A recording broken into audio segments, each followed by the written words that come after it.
चंदनपुर गांव के आखिरी छोर पर एक पुरानी कोठरी थी। वो कोठरी आधी टूट चुकी थी और उसके चारों ओर जंगली झाड़ियां उगाई थी। गांव के बड़े बुजुर्ग कहते थे, उस घर का मालिक एक बहुत ही कंजूस आदमी था।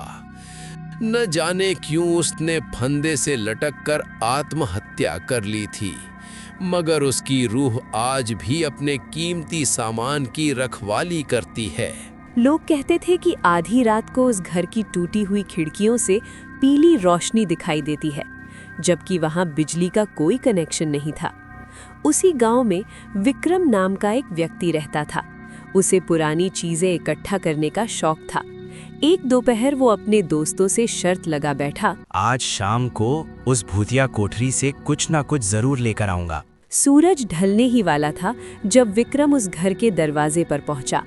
जैसे ही उसने लकड़ी का भारी दरवाजा धकेला, वो एक डरावनी आवाज के साथ खुला।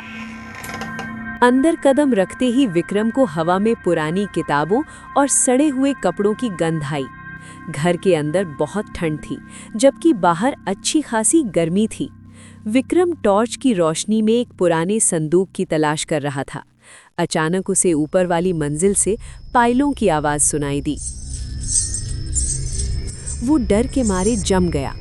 उसने सोचा शायद ये कोई चूहा होगा, लेकिन तभी उसे महसूस हुआ कि उसके पीछे कोई खड़ा है। उसने धीरे से मुड़कर देखा तो वहां कोई नहीं था, पर दीवार पर उसकी अपनी परछाई के बगल में एक और बहुत लंबी परछाई दिख रही थी, जिसके हाथ लंबे लंबे और नाखून नुकीले थे।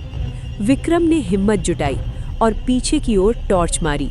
उसने देखा कि एक पुरानी कुर्सी पर एक बूढ़ा आदमी बैठा था, जिसने फटे पुराने कपड़े पहने थे।